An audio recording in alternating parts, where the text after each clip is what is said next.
26 de abril de 1986. Un estallido sacudió el corazón de Europa del Este.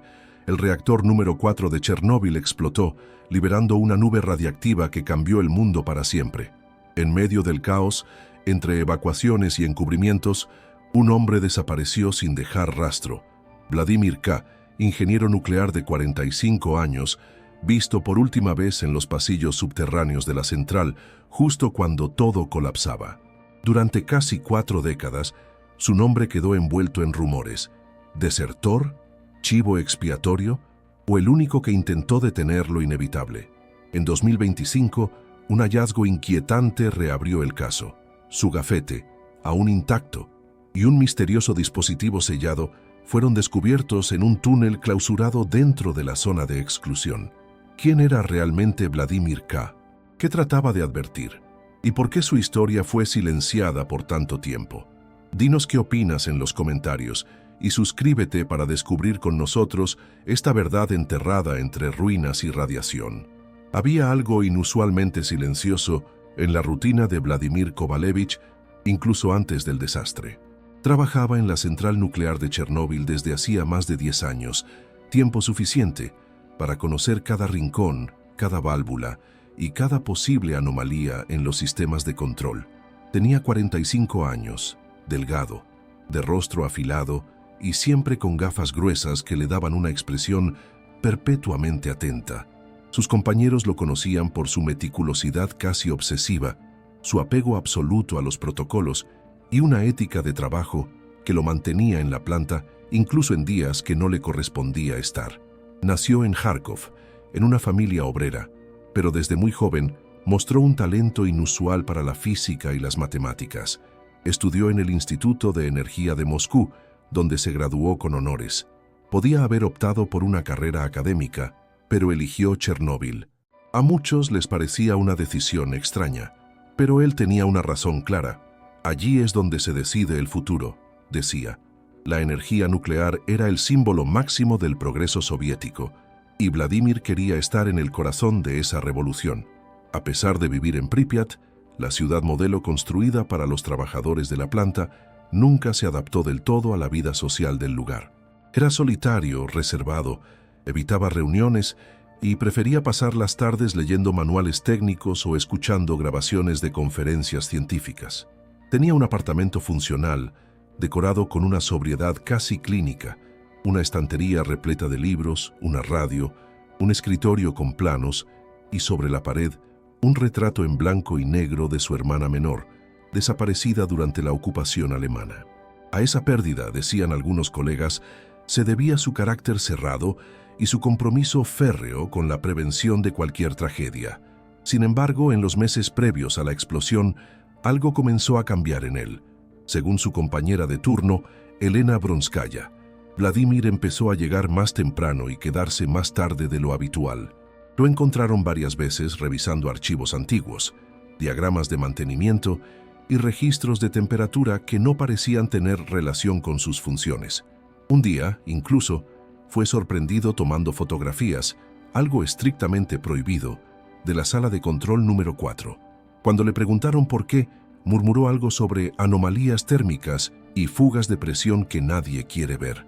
El 10 de abril de 1986, Vladimir envió un memorando interno a sus superiores señalando que las pruebas de seguridad planeadas para fin de mes contenían riesgos estructurales graves. Nadie respondió. Días después, presentó personalmente una carta ante el jefe de operaciones del reactor número 4. Tampoco hubo respuesta. Algunos dicen que comenzó a angustiarse, que se le veía caminando solo por la noche, hablando consigo mismo.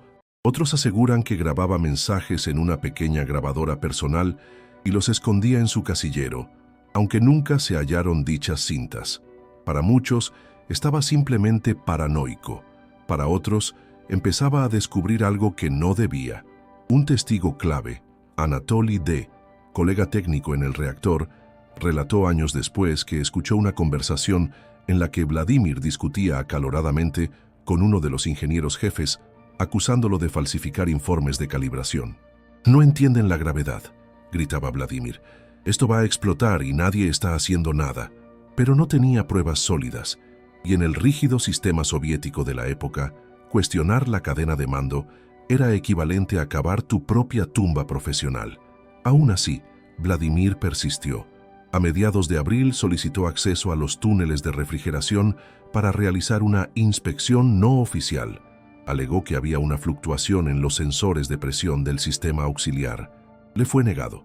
A la semana siguiente, sin autorización, ingresó por su cuenta a uno de los pasajes subterráneos durante su turno nocturno. Un guardia de seguridad lo encontró 3 horas después, empapado de sudor y con un pequeño maletín de herramientas en la mano. No dio explicación. Fue reprendido verbalmente, pero no se tomaron medidas formales. En los días previos a la explosión, Vladimir comenzó a actuar como si supiera que algo terrible se aproximaba. Según registros de acceso, ingresó a la central 3 veces fuera de horario. Pasó horas en el archivo técnico, revisando documentos clasificados relacionados con protocolos de emergencia y simulacros de contingencia que nunca se habían implementado.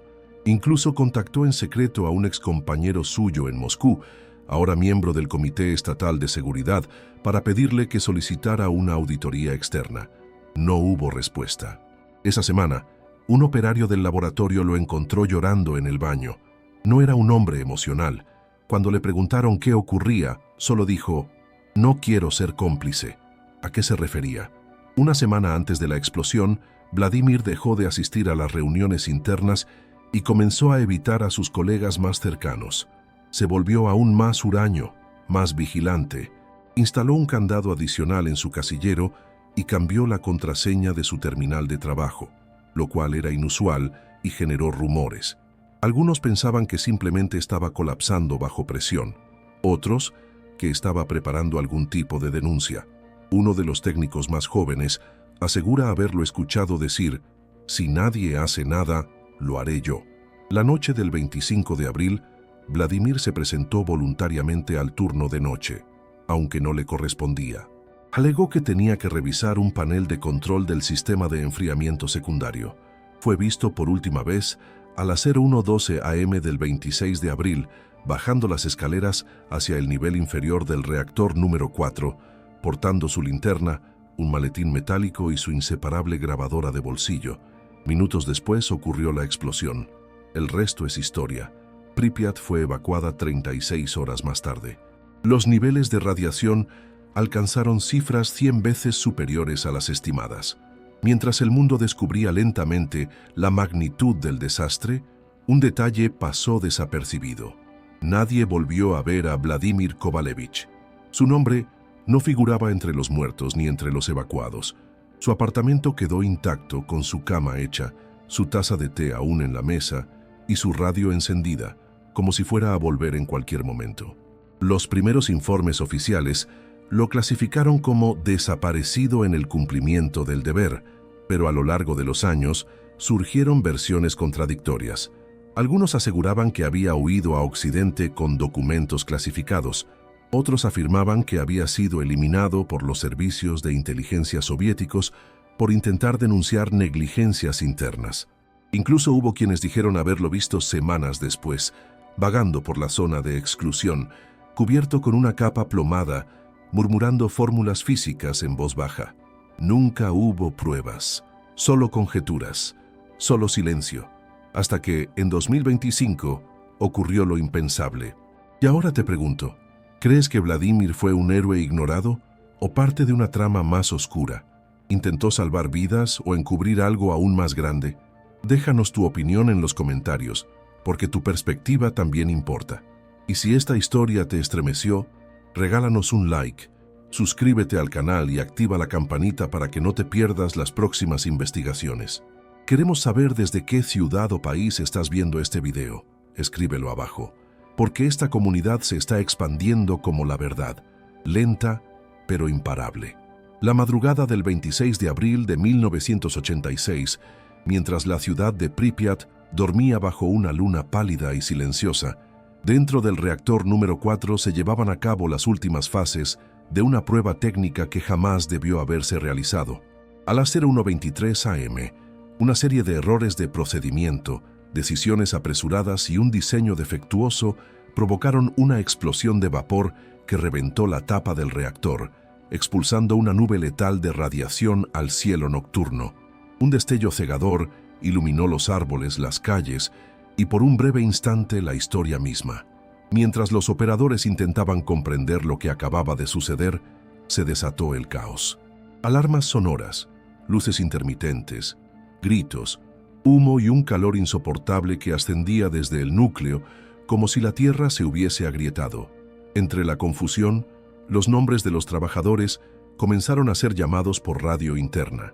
La mayoría respondió, algunos con voz entrecortada, otros ya tosiendo sangre o desorientados por la exposición. Pero hubo uno que no respondió, Vladimir Kovalevich. La última vez que alguien lo vio fue poco después de la 1:10 am, descendiendo hacia los túneles de mantenimiento del subsuelo. Portaba una linterna, una grabadora de voz y un pequeño maletín metálico. Según los registros, no tenía asignada ninguna tarea en esa área esa noche. Tampoco tenía permiso para estar en ese sector en ese momento. Los sistemas de videovigilancia de los pasillos subterráneos se desconectaron minutos después de la explosión, dejando un vacío absoluto en la reconstrucción de sus pasos. Aún así, durante la mañana del 26, dos bomberos que ingresaron brevemente a los niveles inferiores para intentar controlar un foco de incendio, reportaron haber visto una silueta humana entre los escombros. Uno de ellos, Igor Melnik, contó décadas más tarde. Era una figura encorvada con una bata blanca, moviéndose como si buscara algo. Grité, pero no respondió. Cuando volví a mirar, ya no estaba. Durante las primeras 48 horas, el foco principal de atención fue la contención del desastre. La desaparición de un ingeniero no era prioritaria, pero cuando los equipos de emergencia revisaron las listas de personal y evacuados, el nombre de Vladimir seguía en rojo, ausente, sin comunicación, sin ubicación, sin cuerpo. Su apartamento permanecía igual que la noche anterior. La radio seguía transmitiendo música soviética, su cama estaba intacta, su cuaderno de notas sobre la mesa, y en su perchero colgaba su abrigo de invierno. Todo sugería que pensaba volver. A los pocos días, una patrulla de reconocimiento enviada al subsuelo de la planta, ahora una zona altamente contaminada, encontró su gafete de identificación parcialmente derretido en una compuerta de acceso al túnel B14. Era una sección clausurada desde hacía meses, usada antiguamente para pruebas hidráulicas. No había razón técnica para que alguien estuviera allí, y sin embargo, no encontraron nada más, ni su cuerpo, ni su grabadora, ni el maletín. Solo el silencio pesado, denso, como si las paredes hubieran absorbido su presencia. Lo más inquietante fue lo que revelaron las cámaras térmicas utilizadas en el área días después. Una de ellas captó, brevemente, una zona del túnel que mostraba un aumento repentino de temperatura, como si algo, o alguien, aún se moviera allí. El video fue clasificado y archivado. La versión oficial fue escueta. El ingeniero Vladimir Kovalevich desapareció en el cumplimiento de sus funciones durante el colapso del reactor número 4, presumiblemente fallecido por colapso estructural o exposición aguda. Pero eso no fue suficiente para quienes lo conocían. Elena Bronskaya, su colega más cercana, no pudo aceptar la explicación.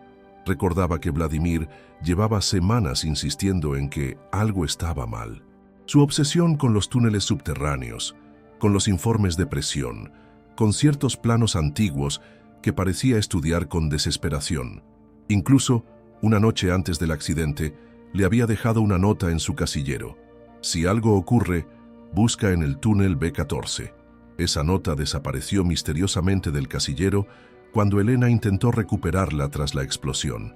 Nunca más volvió a verla, y no fue el único indicio que desapareció. Cuando las autoridades evacuaron Pripyat, se confiscaron documentos, grabaciones y efectos personales de varios empleados de alto rango. Entre ellos, el escritorio de Vladimir fue sellado. Años después, cuando los archivos comenzaron a desclasificarse, se descubrió que sus últimas grabaciones de audio también habían sido eliminadas del sistema. ¿Por qué? Mientras el mundo avanzaba y la tragedia de Chernóbil se convertía en objeto de documentales, investigaciones científicas y teorías de conspiración, El nombre de Vladimir fue cayendo en el olvido. Solo un pequeño grupo de colegas insistía en que había algo más, que su desaparición no fue un simple accidente, que quizás estaba tratando de evitar lo que terminó ocurriendo. En la década de 1990, un investigador alemán llamado Dieter Haas viajó a Ucrania para estudiar los efectos secundarios del desastre. Durante sus entrevistas con antiguos trabajadores de la planta, uno de ellos mencionó que Vladimir había estado trabajando en un proyecto secreto semanas antes del accidente, algo relacionado con una válvula de liberación automática que nunca fue aprobada, pero no hubo documentos que lo confirmaran.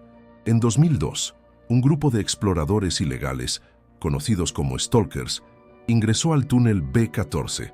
Afirmaron haber sentido un cambio brusco de temperatura y escuchar un zumbido metálico constante. Uno de ellos, antes de abandonar el túnel, grabó un breve video en el que se observa al fondo una figura con bata blanca que desaparece detrás de un muro derrumbado. El video fue subido a un foro en 2003, pero retirado días después. Hoy solo quedan fragmentos mal grabados, distorsionados, y más preguntas. ¿Qué hacía Vladimir en ese túnel? ¿Estaba escondiendo algo? ¿Intentando reparar un sistema fallido? ¿Registrando pruebas? ¿O simplemente buscando una salida mientras todo se venía abajo? Hasta hoy ninguna versión puede ser confirmada. Y mientras la zona de exclusión permanece como un fantasma del pasado, con sus árboles invadiendo edificios, sus relojes detenidos en las 0123 y sus calles cubiertas de polvo radiactivo, la historia de Vladimir sigue siendo una herida abierta. Porque no desapareció solo un hombre. Desapareció una advertencia, una oportunidad, un testimonio. ¿Y tú qué crees? ¿Vladimir fue silenciado por saber demasiado? ¿Huyó? ¿O quedó atrapado intentando evitar una catástrofe que ya era inevitable? Déjanos tu teoría en los comentarios. ¿Crees que actuó solo? ¿O estaba trabajando con alguien más? Es posible que aún haya pruebas ocultas bajo las ruinas. Dinos desde qué parte del mundo estás viendo esta historia. Nos encanta saber hasta dónde llega esta comunidad que, como Vladimir, no se conforma con las versiones oficiales. Y si esta historia te hizo pensar, dale like al video, suscríbete y activa la campanita. Nos ayudas a seguir investigando casos reales que el tiempo intentó enterrar, pero que merecen ser contados. En los días posteriores al desastre de Chernóbil, el régimen soviético impuso un manto de silencio. La prioridad era contener la radiación, evacuar la zona y, sobre todo, proteger la imagen del Estado. Las primeras investigaciones se enfocaron en los daños materiales, en determinar qué falló, pero no en por qué falló, mucho menos en quién había intentado alertar. La desaparición de Vladimir Kovalevich fue considerada un daño colateral. Su nombre figuró apenas en una línea de los primeros informes internos. Se asumió que había muerto en el colapso estructural de los túneles subterráneos o que su cuerpo había sido incinerado por el calor extremo del núcleo. Sin embargo, esa explicación fue más una necesidad que una certeza. El Comité de Emergencia de la URSS nunca abrió una investigación formal sobre su caso. El nombre de Vladimir no fue mencionado en la conferencia de prensa oficial, ni en los reportes entregados a la comunidad internacional. Su familia en Kharkov recibió una notificación estandarizada: desaparecido en acto de servicio, sin cuerpo, sin ceremonia, sin tumba. Pero mientras la maquinaria burocrática intentaba pasar página, algunos no pudieron hacerlo. Elena Bronskaya, su compañera de trabajo, comenzó a insistir en que se abriera una búsqueda formal. Sabía que Vladimir estaba convencido de que algo andaba mal con la planta y que había estado recopilando información.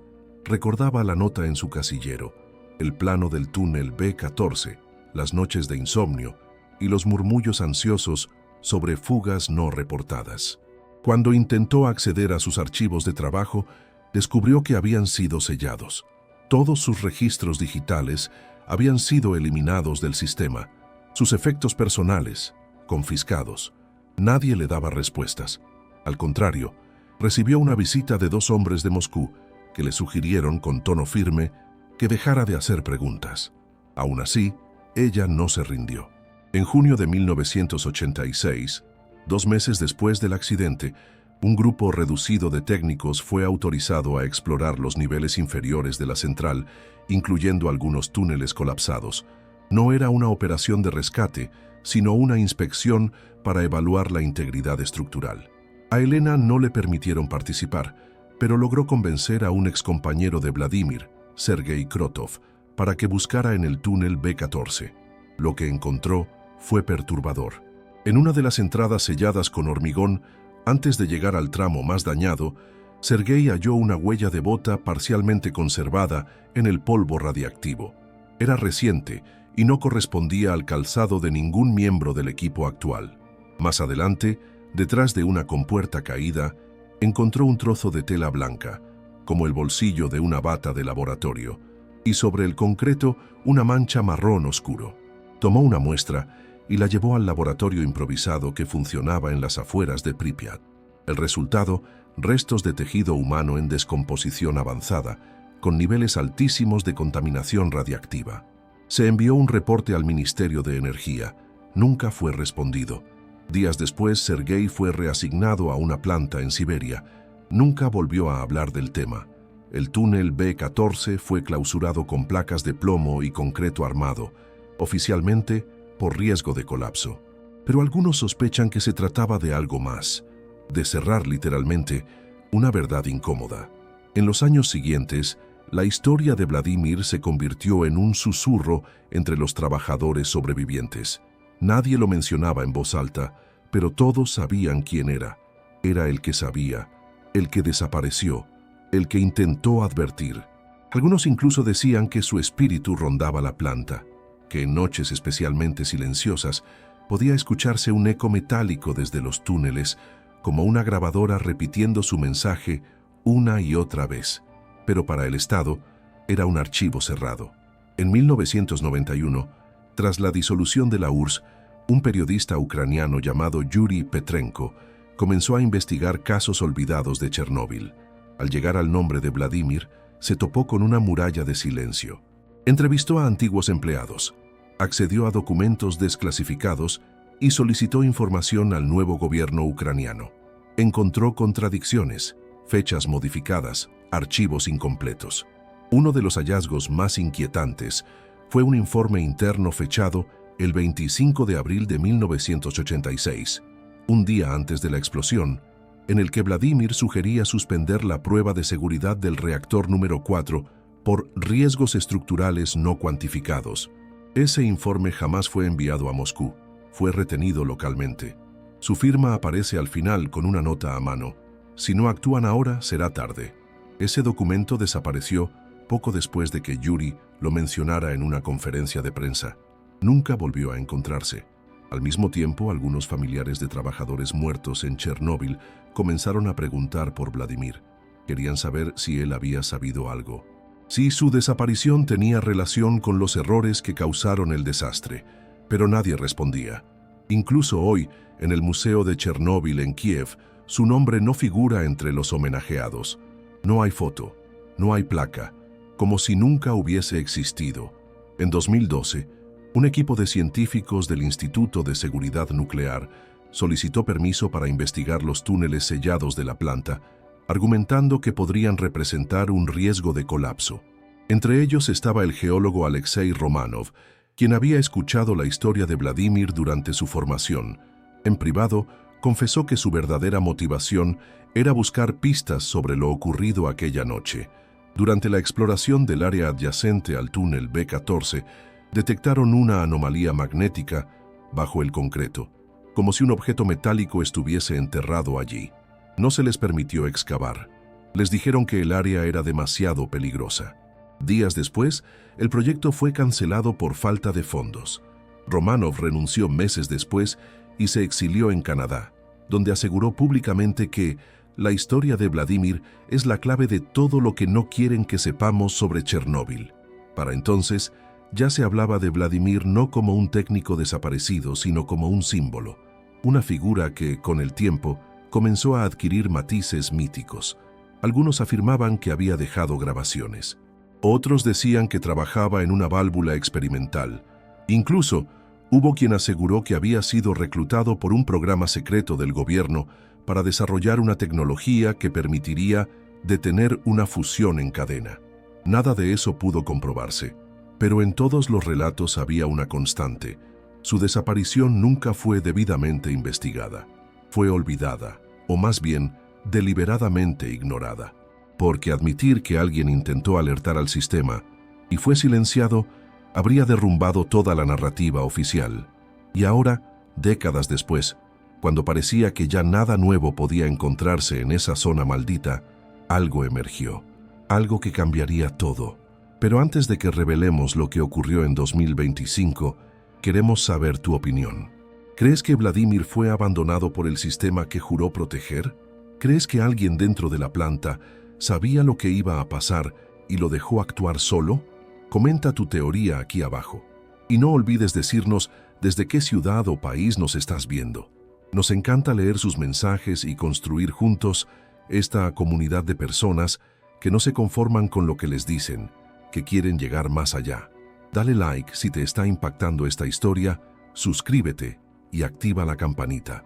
Lo que viene a continuación es el giro que nadie esperaba.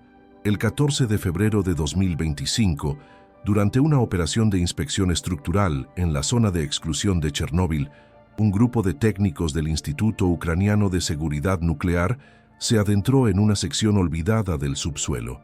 El objetivo era revisar el estado de unos túneles clausurados décadas atrás, en especial el infame B-14, cuyo acceso había sido completamente sellado tras el desastre. No se trataba de una expedición rutinaria. Esta vez, un nuevo escáner de alta penetración, capaz de detectar materiales metálicos incluso bajo capas densas de concreto, había revelado algo inusual. En un sector del túnel considerado muerto desde 1986, se detectaba una forma alargada, metálica, completamente sellada. No coincidía con ningún componente técnico conocido de la planta. La presión por obtener respuestas y la reciente desclasificación parcial de algunos archivos soviéticos permitió que se autorizara una excavación limitada. La tarea fue difícil. El ambiente estaba cargado con niveles bajos pero persistentes de radiación residual. Hacía un calor denso, irrespirable, como si el lugar hubiese estado reteniendo el aliento durante 40 años. Al remover una losa de concreto, los operarios descubrieron una cavidad semicolapsada. Allí, entre los escombros, había algo que no pertenecía a la infraestructura de la planta. Un maletín metálico, de diseño antiguo, con una cerradura mecánica corroída y un símbolo grabado a mano, una espiral rodeada por un triángulo. Estaba sellado con alambre de plomo. Junto al maletín casi fusionado con el suelo radiactivo, estaba un gafete identificatorio. El plástico había comenzado a descomponerse, pero la fotografía, increíblemente, aún era visible. Vladimir Kovalevich, sonriente, con su bata blanca, bajo el nombre Un código interno, nivel 3A, acceso total. El hallazgo paralizó al equipo. Inmediatamente se ordenó la evacuación de la zona y el área fue cerrada por las autoridades. El maletín fue trasladado a un laboratorio de contención en Kiev.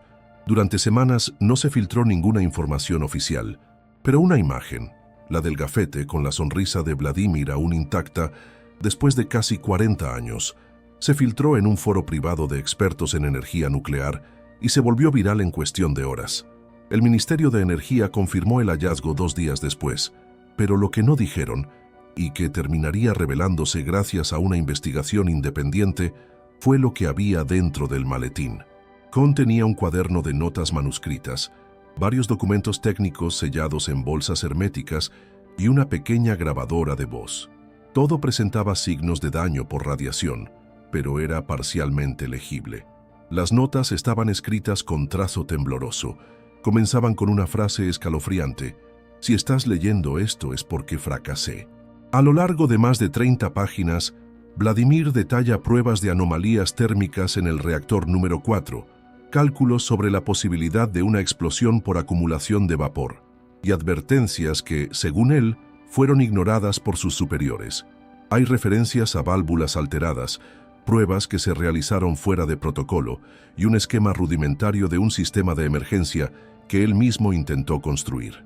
En una página, bajo una línea dibujada a mano, escribió: «Lo sabían y me dejaron actuar solo». La grabadora de voz fue más inquietante aún. A pesar del deterioro, un equipo logró recuperar fragmentos del último mensaje grabado por Vladimir antes de su desaparición. En la grabación se escucha su respiración agitada, el eco de su voz en un pasillo estrecho y una serie de frases entrecortadas. Estoy en el túnel B14. Sistema colapsando. Fuga detectada. Deben evacuar. No me creen. No tengo tiempo. Esto va a explotar. Lo intenté. Si alguien encuentra esto. Luego, un crujido, un golpe seco y silencio. El último registro. Pero el hallazgo no termina allí. A menos de 1 metro del maletín, removiendo más escombros, los técnicos encontraron restos humanos parcialmente preservados. La bata blanca, casi fosilizada, aún cubría parte del torso. Las gafas metálicas, deformadas por el calor, estaban junto al cráneo, y sobre una losa de hormigón, como si lo hubiese escrito en sus últimos segundos de vida, alguien grabó con un objeto punzante: no olviden lo que ocurrió aquí. Las pruebas de ADN confirmaron lo que todos temían. Los restos eran de Vladimir Kovalevich. Había muerto allí mismo, sepultado entre capas de concreto, radiación y silencio. Solo, intentando advertir al mundo, cumpliendo con su deber. Este descubrimiento reabrió viejas heridas. Algunos pidieron que se reconociera oficialmente su intento por evitar la catástrofe. Otros, que se investigara si su muerte fue producto de una negligencia encubierta o de una conspiración deliberada. El debate sigue abierto. Lo único cierto es que Vladimir no huyó. No fue un traidor. Fue un hombre que vio venir el desastre, que lo documentó, que lo gritó en los pasillos de una estructura ciega y que terminó enterrado por el mismo sistema que se negó a escucharlo. Y aunque ahora su historia ha salido a la luz, las preguntas siguen siendo muchas. ¿Por qué se ocultaron sus advertencias? ¿Quién tenía acceso a los informes que él mismo entregó? ¿Y cuántos más, como Vladimir, fueron silenciados para proteger una verdad incómoda? Ahora es tu turno. ¿Qué piensas tú? ¿Crees que Vladimir fue víctima de un error institucional o que su desaparición fue parte de una conspiración más profunda? Déjanos tu teoría en los comentarios. Queremos saber qué opinas tú, que estás viendo esto desde otro rincón del mundo. Escribe desde qué ciudad o país nos estás viendo. Juntos, esta comunidad puede mantener viva la memoria de quienes, como Vladimir, se atrevieron a decir la verdad. Y si esta historia te conmovió, si sentiste el escalofrío de una verdad silenciada durante casi 40 años, no te vayas sin dejarnos tu apoyo. Dale like al video, comenta lo que piensas, suscríbete al canal y activa la campanita de notificaciones, porque todavía hay muchas historias por contar, muchas verdades por descubrir, y tú formas parte de este viaje hacia lo oculto.